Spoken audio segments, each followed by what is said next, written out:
Hi, I'm Brian Prier, tutoring high school physics. Today's topic is waves and wave speed. So there are two kinds of waves you're going to encounter, transverse and longitudinal. Transverse waves look like this, made up of troughs, low points, and peaks, high points. Longitudinal waves looks like this, made up of compressions where everything's bunched up and rarefactions where everything's far apart. Wavelength is defined as, on a transverse wave, either the distance between two peaks, like so, or the distance between two troughs, like so. On a longitudinal wave, it's the distance between two compressions, or two rarefactions. These waves are going to be traveling through things.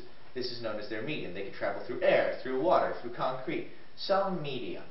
The speed at which they travel is determined completely by what they're traveling through, known as the medium. However, we can still calculate their speed if we have their frequency and their wavelength. We just define wavelength, that's these things, the distance between peaks, troughs, compressions, rarefactions. The frequency is the number of cycles of a wave past a point per second. So if you were sitting at this point and you counted 50 peaks past that point per second, you get a frequency of 50 hertz. Okay, so you can still calculate the wave speed by multiplying frequency times wavelength. Changing either of these will not change the wave speed. If you change the frequency, then wavelength will change to compensate and you'll have the same speed. Likewise, if you change the wavelength, frequency will change to compensate and you'll still have the same speed. The only thing that affects wave speed is its medium.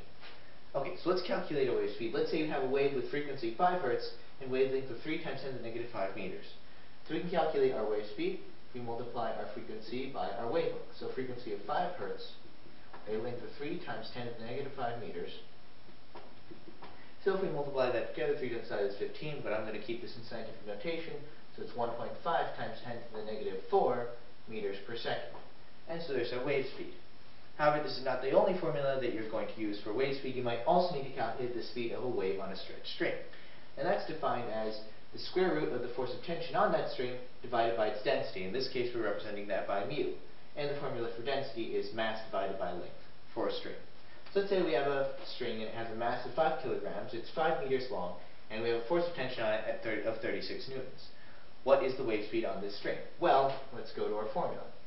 Square root of force of tension over mass divided by length.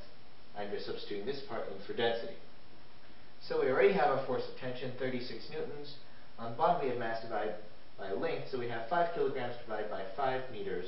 So that's just going to leave us with 1 kilogram per meter. So next we can do the square root of velocity is equivalent to 36 square root is going to be 6, 1 square root is just going to be 1, so we're left with 6 over 1, or just 6 meters per second. And that's the speed of our wave on that particular string. Alright, to recap, there are two types of waves that you're going to encounter. Transverse waves made up of troughs and peaks, and longitudinal waves made up of compressions and rarefactions. Wavelength on a transverse wave is the distance between two peaks or two troughs. On a longitudinal wave, it's the distance between two compressions or two rarefactions. Wave speed is determined completely by what the wave is traveling through, known as its medium. However, we can still calculate it if we multiply a wave's frequency, number of peaks past a point, or the number of troughs past a point, or compressions past a point, or rarefactions past a point every single second, times its wavelength.